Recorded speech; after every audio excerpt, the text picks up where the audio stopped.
Hello, hello, hello. What a magnificent setting. It's hard when you drive in here not to think of the circumstances President Roosevelt faced and how he overcame so much for so many. So good afternoon. A few weeks ago, I spoke at Gettysburg about the need to unite our nation. And today, I'm here at Warm Springs because I want to talk about how we're going to heal our nation. Over these past few months, there's been so much pain, so much suffering, and so much loss in America. Over 225,000 people have lost their lives to a virus. Many of those lives lost in the cruelest way possible, alone. Alone in a hospital room, alone in a nursing home, no family, no friends, no loved ones beside them in those final moments. And it haunts so many of the surviving families. Families who were never given a chance to say goodbye. I and many of you know what loss feels like when you lose someone you love. You feel that deep black hole opening up in your chest, and you feel like you're being swallowed into it. The tragic truth of our time is that COVID has left a deep and lasting wound in this country. Millions of Americans have lost their jobs, and we see the empty storefronts and the shuttered businesses, the visible signs of lost hopes and broken dreams. But what we don't see is in all those parents staring at the ceiling late at night wondering, how am I going to pay the mortgage? How am I going to pay for our rent? What are they going to do if one of my kids gets sick now that I've lost my health insurance? Growing up, like many of you, I watched my father struggle to find work. He made what I call the longest walk any parent can make, up a short flight of stairs to his children's bedroom. To tell a child, you can't play in that Little League team anymore. You can't go back to the same school. We can't stay here, Joey. We can't stay in Scranton anymore. We have to move. There are good jobs in Delaware. When I get one, I'll come back for you, your sister, your brother, and your mom. It's only 157 miles away, Joey. My father came home every weekend for that year or more, but he always said, when we finally got settled in Delaware, he used to say, Joey, a job's, and all my friends would hear it as well, a job's about a lot more than a paycheck. My sister heard it as well, Valerie. He said, it's about your dignity, a job. It's about respect. It's about your place in the community. And right now, in this autumn afternoon, millions of Americans all across this country feel they've lost all that. A season of protest has broken out all across the nation. Some of it is just senseless burning and looting and violence that can't be tolerated and won't. But much of it is a cry for justice from a community that's long had a knee of injustice on their neck. The names of George Floyd, Breonna Taylor, Jacob Blake, they'll not soon be forgotten, not by me, not by us, and not by this country. They're going to inspire a new wave of justice in America. These are historic, painful crises. The insidious virus, the economic anguish, the systematic discrimination. And one of them could have rocked the nation, any one of them. Yet, we've been hit by all three at once. But if we're honest with ourselves, the pain striking at the heart of our country goes back months, not months, but years. Our politics has for too long been mean and bitter and divisive, and you can hear it now in the distance. We've stopped seeing dignity in one another. We've stopped showing each other respect.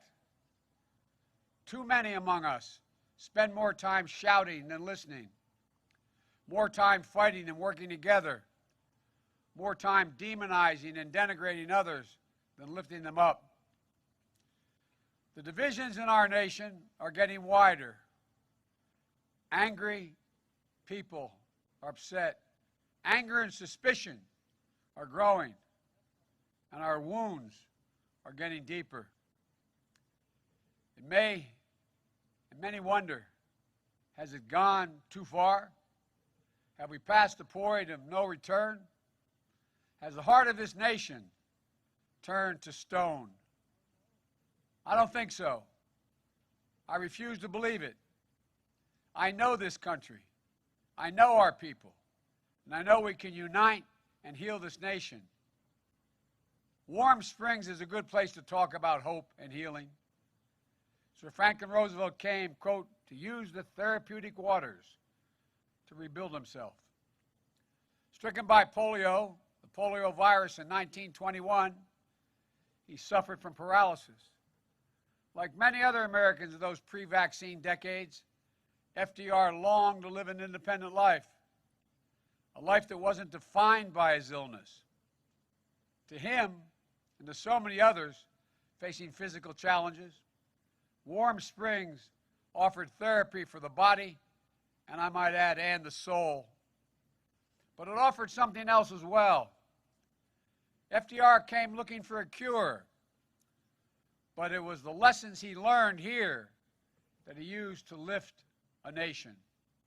Humility, empathy, courage, optimism. This place represented a way forward, a way of restoration, of resilience, of healing. In the years that followed, FDR would come back to Warm Springs often to think about how to heal the nation and the world. And that's exactly what he did. Lifting us out of a Great Depression, defeating tyranny, saving democracy. And then it was here, on April 12th, 1945, that President Roosevelt died, a casualty of war as surely as any who fell in combat. And the free world mourned. American leaders wept. Maybe even more important was the reaction of the American people. Naval Chief Petty Officer Graham Jackson, a black man, cried as he played his accordion in tribute to FDR not far from here. And the story's told that when Franklin Delano Roosevelt's funeral procession went by, a man collapsed in grief. And the neighbor asked him, "Did you know the president?" The response was, "No," the man said, "but he knew me. He knew me." Few words better describe the kind of president our nation needs right now. A president who is not in it for himself, but for others. A president who doesn't divide us, but unites us. A president who appeals not to the worst in us, but to the best. A president who cares less about his TV ratings and more about the American people. A president who looks not to settle scores, but to find solutions. A president guided not by wistful thinking, but by science, reason, and fact. That's the kind of president I hope to be. I'm running as a proud Democrat, but I will govern as an American president. I'll work with Democrats and Republicans. I'll work as hard for those who don't support me as for those who do. That's the job of a president. A duty of care for everyone. This place, Warm Springs, is a reminder that though broken, each of us can be healed. That as a people and a country, we can overcome this devastating virus. That we can heal a suffering world. And yes, we can restore our soul and save our country. In those last hours, President Roosevelt was at work on a speech to be delivered the next day. In it, he was to say, quote, "Today, we must cultivate the science of human relationships, the ability of all people, of all kinds, to live together and work together in the same world at peace." To live together and work together. That's how I see America. That's how I see the presidency. And that's how I see the future. I tell you this from my heart. I believe America in an America of hope, not fear. Unity, not division. Love, not hate. The presidency, though, is only one part of the American chorus. History isn't only a story of the great and the famous. No. Our history is a story of we, the people, of all of us, together. I've long said the story of America is a story of ordinary people doing extraordinary things. Change in our country comes when the voices of the powerless reach the ears of the powerful. When those whose names we'll never know, but who risk their lives to, in the words of Dr. King, bend the arc of the moral universe toward justice. Bending that arc is the work of our time. But it'll take all of us, red states, blue states, Republicans, Democrats, conservatives, and liberals. And I believe from the bottom of my heart we can do it. People ask me, why are you so confident, Joe? Because we are the United States of America. There's nothing the American people can't do and been unable to do when we put our minds to it. The news of Franklin Delano Roosevelt's death went out on the wires. An editor in Chicago turned to his colleagues and said, "Clear the decks for action." So I say to you today, if you give me the honor of serving as your president, clear the decks for action. For we will act. We will act on the first day of my presidency to get COVID under control. We'll act to pass my economic plan that will finally reward work, not wealth in this country. We'll act to pass my health care plan to provide affordable, accessible health care for every American and drug prices that are dramatically lower. We'll act to pass the Biden climate plan, meeting the challenges of a climate crisis while creating millions of good-paying, high-paying labor jobs. We'll act to address systemic racism in our country. We'll act to give working people a fair shot again in this country. And we'll act to restore our faith in democracy and our faith in one another. Today, we're facing a public health crisis of historic proportions. And with winter at hand, it's getting worse. Just last Friday, 83,000 new cases in one day. Saturday, another 83,000 cases. Nearly 1,000 people a day are dying. Another 200,000 deaths are expected over the next several months. And the president keeps telling us not to worry. He keeps telling us we're turning the corner, is his quote. He says, removed from reality and as offensive as when he told us the virus affects virtually nobody, just the elderly with heart conditions. Virtually nobody, just the elderly with heart conditions. As if they don't matter. And when he said in response to the number of deaths reaching 1,000, he said, it is what it is. Well, it is what it is because he is who he is. In the spring, the president declared in his voice as commander-in-chief, says commander-in-chief, he was going to wage war on the virus. Instead, he shrugged, he swaggered, and he surrendered. And then as chief of staff, just last week made a stunning admission, an admission that I believed but never thought he'd say, saying, quote, "We're not going to control the pandemic," end of quote.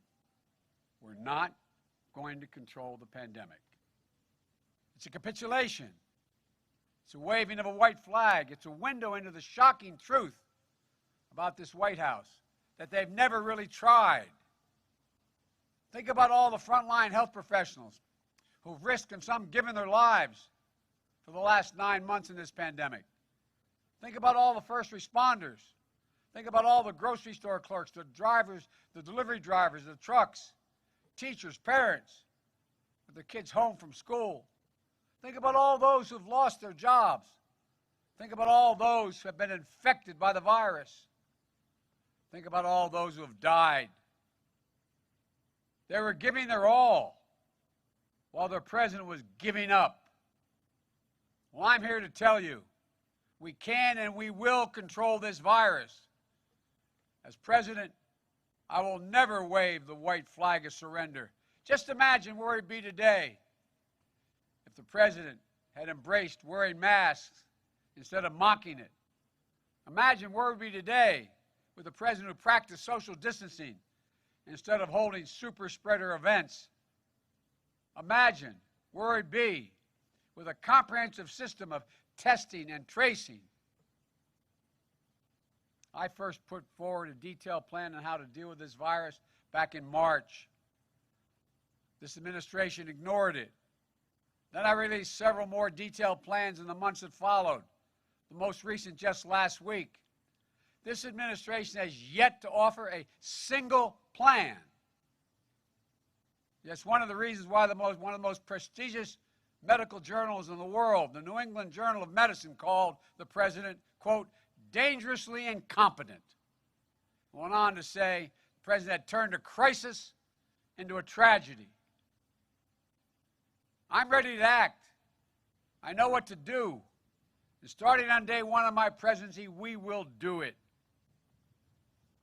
I've talked about the battle for the soul of America since the very beginning of this campaign.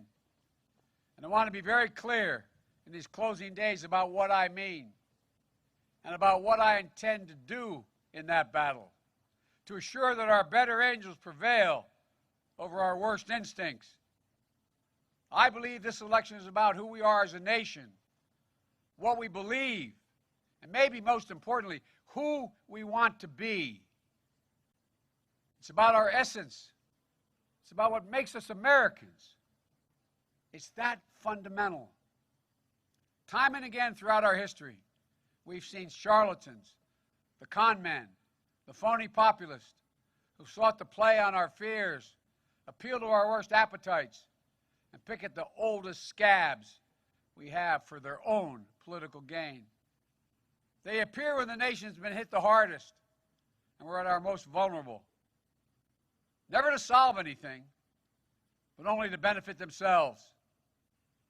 In a recent encyclical, Pope Francis warns us against this phony populism that appeals to, quote, the basest and most selfish instincts. He goes on to say, politics is something more noble than posturing, marketing, and media spin. These sow nothing but division, conflict, and oblique cynicism.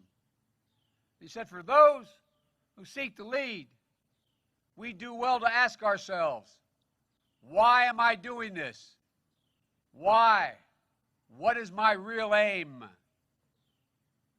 Pope Francis asked questions that anyone who seeks to lead this great nation should be able to answer. And my answer is this: I run to unite this nation and to heal this nation. I've said that from the beginning. Is badly necessary. The Bible tells us there's a time to break down and a time to build up, a time to heal. This is that time. God and history have called us to this moment and to this mission. With our voices and our votes, we must free ourselves from the forces of darkness, from the forces of division, and the forces of yesterday, from the forces that pull us apart, hold us down and hold us back. And if we do so, we'll once more become one nation, under God, indivisible, a nation united, a nation strengthened, a nation healed. That is my goal. That is why I'm running. That is what we must do. Thank you all for being here. And may God bless America, and may God protect our troops. Stay safe and wear your mask.